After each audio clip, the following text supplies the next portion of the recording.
हमारा विषय है व्यंजन संधि, जबकि अगले कालांश में हम जो है स्वर संधि को पढ़ा चुके हैं। अब इस समय हम व्यंजन संधि को पढ़ेंगे। तो कक्षा 6, 7, 8 के बच्चों के लिए महत्वपूर्ण विषय। तो यहाँ पर देखा जाए व्यंजन संधि की परिभाषा होती है कि जब कभी दो वर्ण, जब वह स्वर का मिलन व्यंजन से होता है तो व्यंजन संधि बनती है, या व्यंजन का मिलन स्वर से होता है तो वह जो है तब पर भी व्यंजन संधि बनती है।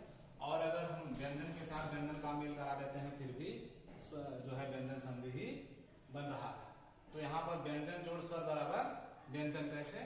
अब यहाँ पर देखिए जगत जोड़ ईस, यहाँ पर जो है स्वर आ गया और यहाँ पर व्यंजन है, दोनों को मिल से क्या हो गया जगदीश यानी व्यंजन संधि। और यहाँ पर स्वर है परि, ई का जो है विकार उत्पन्न हो रहा है तो परि और छेद को जोड़ रहे हैं तो परिच्छेद हो जा रहा है। और यही है जैसा यहाँ पर व्यंजन जोड़ व्यंजन बराबर व्यंजन, सत जोड़ जन, दोनों यहाँ पर व्यंजन ही है, इसलिए यहाँ जो है सज्जन व्यंजन संधि हुआ। अर्थात व्यंजन संधि किसे कहते हैं, जब स्वर का मिलन मेल से और स्वर का जो है संबंध व्यंजन से और व्यंजन का संबंध जो है जोड़ व्यंजन से या व्यंजन का स्वर से होता है तो हमेशा व्यंजन संधि ही बनती है। इसकी पहचान ये है, इसलिए जो है बहुत महत्वपूर्ण है। आपको हम बताएं कि 1, 2, 4 उदाहरण बता देने से किसी को संधि समझ में नहीं आ सकती है जब तक कि हम संधि के नियमों को नहीं जानते। जिस प्रकार मैथमेटिक्स को पढ़ने के लिए फार्मूला की जरूरत पड़ती है और सवाल को हम सिद्ध कर लेते हैं, उसी प्रकार से हम नियम और परिभाषा के आधार पर हिंदी के उदाहरण को स्पष्ट कर सकते हैं। तो यहाँ पर हम संधि के नियमों को जानेंगे। तो संधि का जो व्यंजन संधि का जो पहला नियम है वह है त संबंधी नियम, जो बहुत महत्वपूर्ण है। अगर हम नियम जान जाएंगे तो 1, 2 नहीं 1000 उदाहरण को प्रस्तुत कर सकते हैं, इसलिए इसको याद करने से बेहतर है समझ लेना। तो त संबंधी नियम, अब ये त है यही महत्वपूर्ण है। इसके संबंध में अगर पहला वर्ण या पहला पद त रहता है तो उसका क्या बन जाता है विकार उत्पन्न होने के बाद, क्योंकि जो ध्वनियों के विकार उत्पन्न होते हैं वही संधि होता है। तो त संबंधी विकार में हम देखते हैं कि त का च छ, ज झ, ट ठ, ड ढ और ल। अब इन सभी में जो बड़ा होता है वही होता है, त के बाद जो कहते हैं वही हो जाता है। अब देखिए च छ में पहले कौन आता है, च छ में पहले च आता है, इसलिए हम इसको ले लेंगे। ज झ में कौन आता है, ज आता है, ये ले लेंगे। ट ठ में ट और ड ढ में ड और ल तो जो का है, तो इसको तो और इसको ले लेंगे।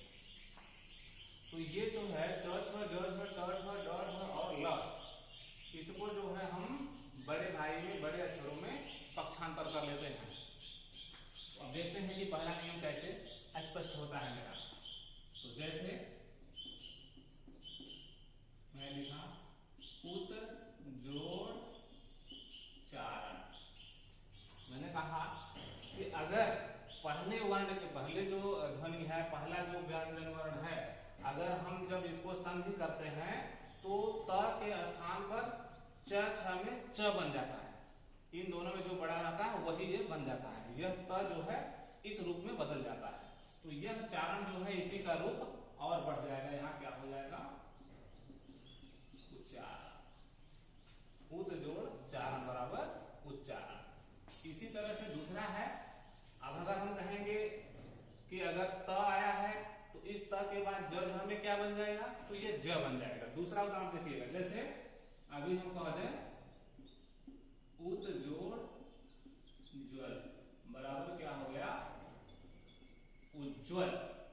तो ये ज जो है इसमें परिणत हो गया, वही जो है दूना हो जाता है, जो है वही ज दोबारा बन जाता है। जैसे यहाँ ज दोबारा बन गया, यहाँ ज दोबारा बन गया। और भी कर सकते हैं, मान लीजिए सत जोड़ जन बराबर सज्जन।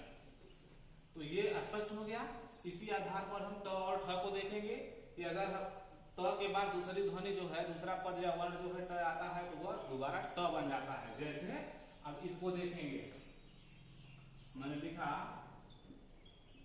बृहद जोड़ टीका बराबर बृहद टीका, या पद जोड़ टीका बराबर पट्टिका। कहने का मतलब त के बाद यही त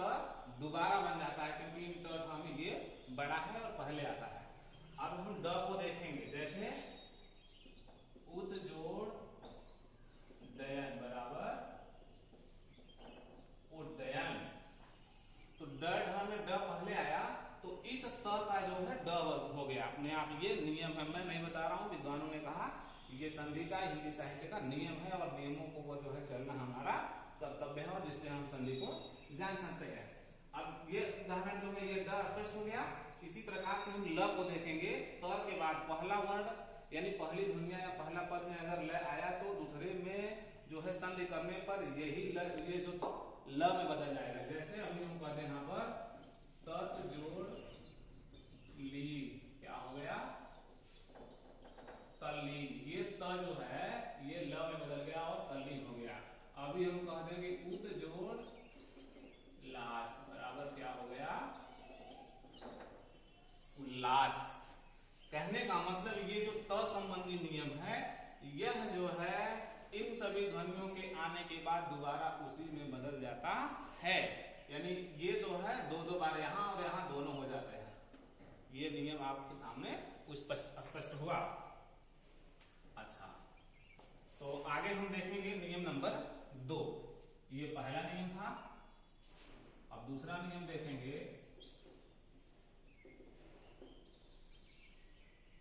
आपको मैं बताऊं कि व्यंजन संधि को पढ़ने के लिए या किसी संधि को पढ़ने के लिए बहुत सारे नियम हैं और बहुत सारे संशोधन हो रहे हैं, लेकिन 6, 7, 8 यानी 7वीं 8वीं बच्चों के लिए 6-7 नियम जो है ये अगर आ रहा है तो आप किसी भी संधि को तोड़ सकते हैं और जोड़ सकते हैं, यानी विच्छेद कर सकते हैं और संधि भी कर सकते हैं। तो नियम नंबर 1 आपको समझ में आ गया होगा। इन उदाहरण के माध्यम से आप अपनी किताब से देखकर और बनाइएगा। नियम नंबर 2, अब इसमें कहेंगे आप 3-5 करना। 3-5 करना इसका एक स्लोगन है। मान लीजिए 3-5 करना। तो कह रहा है कभी कभी इसमें देखा जाता है कि पहले अक्षर का तीसरा बन जाता है। जैसे अभी मैं आपको कह दूं कवर, चवर और टवर, तवर, पवर। ये क वर्ग, च वर्ग, ट वर्ग, त वर्ग और प वर्ग है। 5 वर्ग हैं स्पर्श व्यंजन में। तो पहले का तीसरा होना, यहां लिख सकते हैं कि पहले का तीसरा होना। अब नियम नंबर 2 में प्रत्येक व्यंजन संधियों में जो है पहले का तीसरा बन जाता है अपने आप। यानी क है तो क के बाद तीसरा क्या होगा, क ख ग हो जाएगा। तो क के बाद जो है ग बन जाता है। और अगर च है तो च छ ज बन जाता है। त है तो त ठ ड बन जाता है। त है तो त थ द बन जाता है। प है तो प फ ब बन जाता है। ये अगर जिसको समझ में आ गया तो वो व्यंजन संधि को आराम से जोड़ लेगा। यहाँ पर समझिए कुछ नहीं है, थोड़ा सा जो है मेहनत करने की और जो है कॉन्सेप्ट को क्लियर करने की जरूरत है। इसको थोड़ा ध्यान दिया जाए। तो अब मैंने कहा कि पहले का तीसरा होना, ये याद कर लीजिए कि व्यंजन संधि में कभी कभी पहले वर्ण का तीसरा अपने आप बन जाता है। जैसे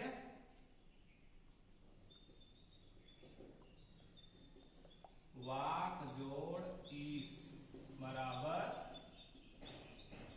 वागीस। अब यहाँ वाक है और यहाँ अगर हमने ईस जोड़ दिया तो क्या बन गया, वागीस। अब ये क क्या बन गया, तीसरे रूप में हो गया, क क ग। अभी हम कहते दूसरा दीप जोड़ दर्शन बराबर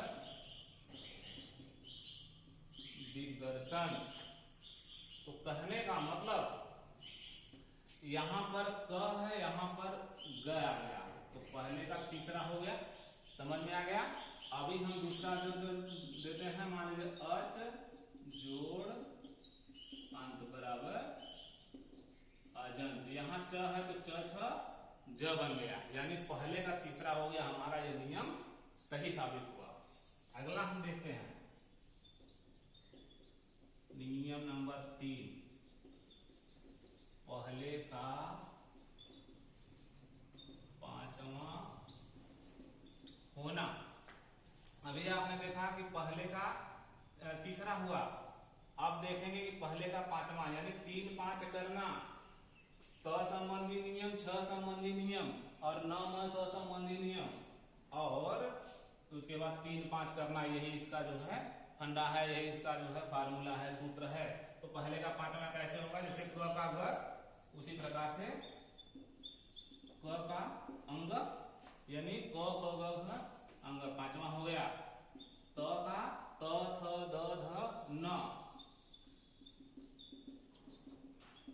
हाँ, ट का अड़ होना, ये न नहीं है, ये अड़ है। बहुत सारे लोग जो है इसको न का उच्चारण करते हैं, ये ट वर्गीय न है, विशेष परिस्थिति में न कहा जाता है, लेकिन इसको हम अड़ से जानते हैं। तो ये जो है पांचवा अक्षर हुआ। क का जो है न होना और क का अंग होना। जैसे देखिए, वाक जोड़ मैं बराबर वांग्मय। अब यहाँ पर क था तो क से क्या हो गया, अंग हो गया। और चित जोड़ मैं बराबर चिन्मय। अब ये त था तो यहाँ क्या हो गया, न हो गया। पहले का पांचवा हो गया, है ना। खट जोड़ मास बराबर बराबर खंडमास। अब यहाँ पर ट था तो क्या हो गया, अड़ हो गया। पहले का पांचवा हो गया। तो कहने का मतलब ये मेरा नियम नंबर 3, पहले का पांचवा होना, यह भी सिद्ध साबित हुआ। इससे जो है उदाहरण स्पष्ट होता है। तो 3 5 करना और त संबंधी नियम, 3 नियम तो आप जान गए अच्छी तरह से। अगला नियम हम पढ़ने जा रहे हैं। जैसे नियम नंबर 4, चौथे नियम को हम कैसे पढ़ेंगे। जब किसी स्वर के बाद, इतना ध्यान रहे, जब हम किसी दो विच्छेद शब्दों को, दो वर्णों को या ध्वनियों को जोड़ते हैं, तो पहला अगर स्वर है और दूसरा स्वर या व्यंजन कुछ है, अगर उसके बाद छ आता है तो वह जो है छ में बदल जाता है। जैसे किसी स्वर के बाद यदि छ आए तो छ होता है। ध्यान दीजिए, अगर पहले कोई स्वर है और उस जो है दूसरे पद में, दूसरे वर्ण में अगर छ आता है, छतरी वाला छ, तो क्या बन जाता है, आधा च और छ बन जाता है। ये ध्यान दीजिए। जैसे अभी हम लिखते हैं परिजोड़ छेद बराबर परिच्छेद। परी, र के बाद ई का उच्चारण हो रहा है, ये जो है स्वर है और यहाँ छेद है, तो क्या हो गया, परिच्छेद। ये जो छ है किसमें बदल गया, छ किसमें बदल गया, च और छ में। इसी तरह से अगर हम कह देते हैं अनुजोड़ छेद बराबर क्या हो गया, अनुच्छेद। या अभी हम कह देते कि विजोड़ छेद बराबर विच्छेद। यानी यह जो मेरा छ है किसमें बदल जाता है, च और छ में। तो ये भी नियम जो है सही साबित हुआ। नियम नंबर 5, तो पांचवा नियम हम देखेंगे म संबंधी नियम। म संबंधी नियम। अभी आपने देखा कि छ संबंधी नियम, कौन सा नियम था ये, यहां कर सकते थे छ संबंधी, छतरी वाला छ संबंधी नियम, म संबंधी नियम, और यहाँ था त संबंधी नियम। तो म संबंधी नियम में क्या करेंगे, यदि पहली ध्वनि या पहला वर्ण या पहला पद अगर म है और उसके तुरंत बाद दूसरी ध्वनि या दूसरा उच्चारण करने पर म आता है, यानी स्पर्श व्यंजन क से म होता है, तो वह म जो है उसी वर्ग का जो है पांचवा अक्षर यानी या अनुस्वार बन जाता है। अब देखिए पहला, अगर मैंने कहा कि पहला जो है वर्ण म है और दूसरा अगर स्पर्श व्यंजन क से म तक आता है तो वो अनुस्वार बन जाता है। बस सीधा तरीका है इसको समझने का। जैसे अभी मैंने कहा कि सम जोड़ सार, मैंने कहा कि अगर पहले म है उसके बाद क से म तक कोई आता है तो क्या बन जाता है, अनुस्वार बन जाता है। तो सम जोड़ सार बराबर संसार। यानी ये जो मैंने कहा कि ये म जो है, इस म के बाद कोई स्पर्श व्यंजन आया तो क्या हो जाएगा, अनुस्वार। दूसरा उदाहरण देखेंगे, सम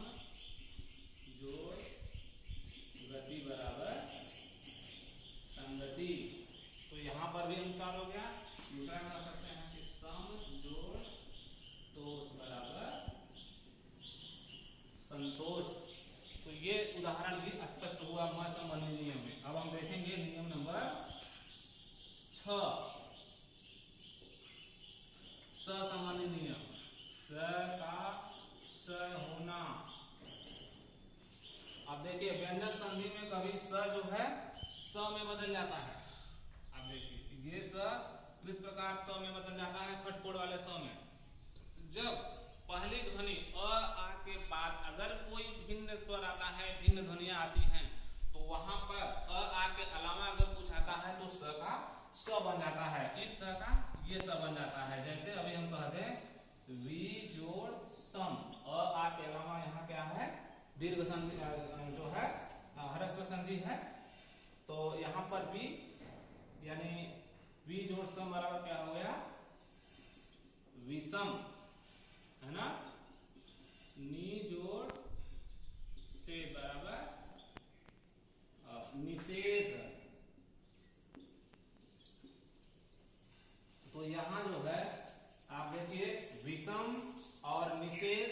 अभी मैं कह दूं कि सु जोड़ समा बराबर सुसमा। तो ये जो स है, छोटा सा जो है कितने खटकोड़ में बदल गया आप देख सकते हैं, और यहाँ पर भी आप देख सकते हैं। तो कहने का मतलब स का स होना। अभी एक महत्वपूर्ण नियम आपको मैं बता रहा हूं जो सातवां है। अगर आप इतना समझ गए तो आपको व्यंजन संधि समझने में या किसी के सामने किसी भी परीक्षा में बताने में कोई हिचक, कोई परेशानी नहीं होगी। अगला देखिए जैसे नियम नंबर 7। अगर पहला वर्ण, ध्यान दीजिए, अगर पहला वर्ण दो संधियों में पहली संधि जो है जो विच्छेदित होती है, टूटी हुई है, अगर तोड़े हुए हैं, अगर पहला री र स है तो क्या है, री र स हो तो इसका क्या हो जाता है, तो न ड़ में बदल जाता है। अब देखिए पहले अगर री है, र है, स है तो किसमें बदल जाता है, अगर ये न क्या है ट वर्गी न में बदल जाता है। अड़ कहिए या ट वर्गी न कहिए। जैसे मान लीजिए अभी हमारे लिख दिया री जोड़ न, तो क्या हो जाएगा ऋण। अब ये जो री है किसमें बदल जाएगा, ड़ में। ये जो न जो है इसमें बदल जाएगा।